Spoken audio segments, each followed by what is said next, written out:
Assalamualaikum sahabat cerita HIKYT, semoga dalam keadaan sehat walafiat, amin.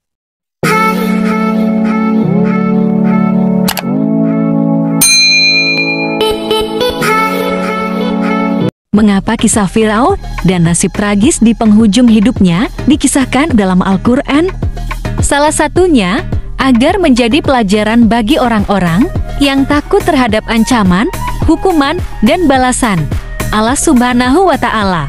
Kisah itu sekaligus menunjukkan bahwa Allah Subhanahu wa Ta'ala tidak pernah ingkar janji terhadap hamba-hambanya yang taat dan tidak pernah menghukum hamba-hambanya yang maksiat, kecuali dengan keadilannya. Lantas seperti apa sosok Firaun dan apa saja bentuk kesalimannya? Disebutkan dalam Al-Quran Surah Yunus ayat 75-92 dan dijelaskan oleh sejumlah kitab tafsir. Firaun adalah penguasa Mesir yang zalim dan sombong. Di antara kesombongannya tampak saat diseru oleh Nabi Musa dan Nabi Harun untuk menerima tanda-tanda kebesaran Allah Subhanahu wa Ta'ala, mengaku risalah keduanya dan menuhankan Allah Subhanahu wa Ta'ala serta beribadah kepadanya. Alih-alih menerima risalah Nabi Musa dan Nabi Harun serta Allah Subhanahu wa Ta'ala, Firaun dan pembesar kaumnya malah menuduh risalah keduanya sebagai sihir. Malahan Firaun sempat mendatangkan para penyihir untuk menantang Musa dan Harun dengan sihir-sihir andalan mereka.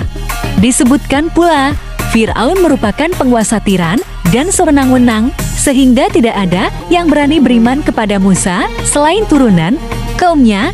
Itu pun disertai ketakutan kepada Firaun dan para pengikutnya.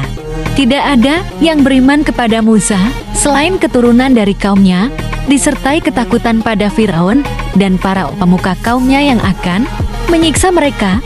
Sesungguhnya Firaun benar-benar sewenang menang di bumi, sesungguhnya ia benar-benar termasuk orang-orang yang melampaui batas Al-Quran Surah Yunus ayat 83. Firaun juga merupakan penguasa yang mementingkan perhiasan dan kekayaan dunia. Namun, akibat kekayaan itu, Firaun dan para pengikutnya malah terkesan dan menyesatkan kaumnya dari jalan Allah Subhanahu wa Ta'ala. Itu pula yang menyebabkan mereka binasa dan terkunci hatinya. Tafsir At-Tabari, halaman 154-156.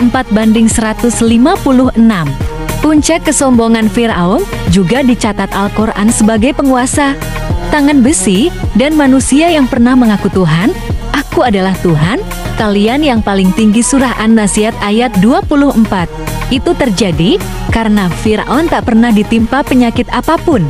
Terhadap rakyatnya, Firaun membagi mereka menjadi kelompok-kelompok kecil sehingga menjadi lemah tak berdaya.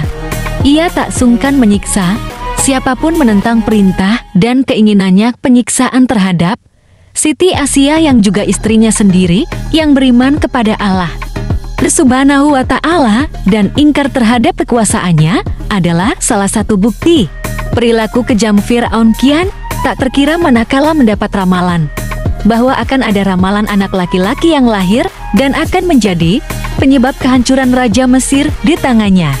Mendapat ramalan demikian, ia segera memerintahkan bala tentaranya untuk membunuh anak-anak dari Bani Israel karena khawatir akan adanya anak tersebut. Setiap perempuan yang hendak melahirkan disiagakan oleh Algojo. Jika ternyata anak yang dilahirkan laki-laki, maka tak sungkan si Algojo menyembelih anaknya tersebut di hadapan sang ibu yang baru melahirkannya, Ibnu Katsir, Qosasul Anbiya.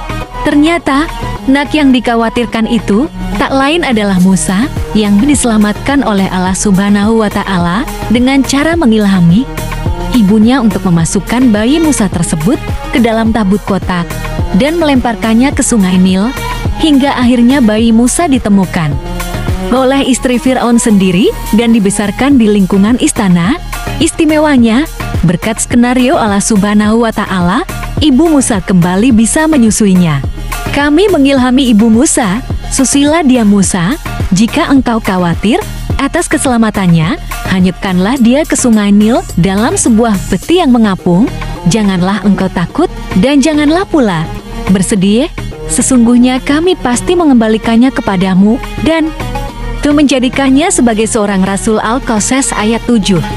Di penghujung hidupnya, Fir'aun pun bernasib tragis. Ia tenggelam di Laut Marah saat mengejar Nabi Musa dan kaum Bani Israel menjelang detik-detik kematiannya.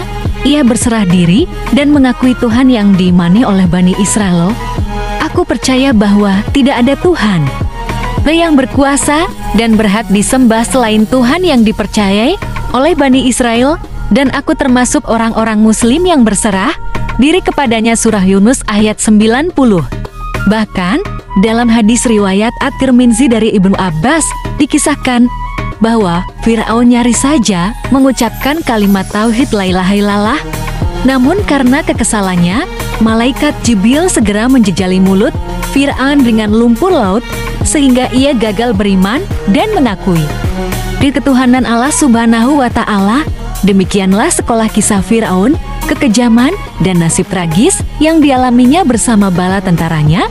Mereka dibinasakan dan ditenggelamkan di tengah lautan.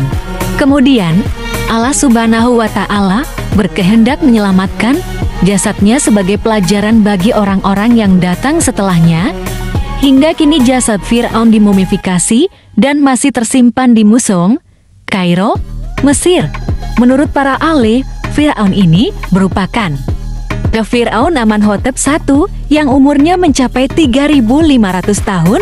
Sayangnya kebanyakan orang lengah mengambil pelajaran dari peristiwa ini. Wallahualam. Begitulah kisah Fir'aun. Terima kasih. Wassalamualaikum.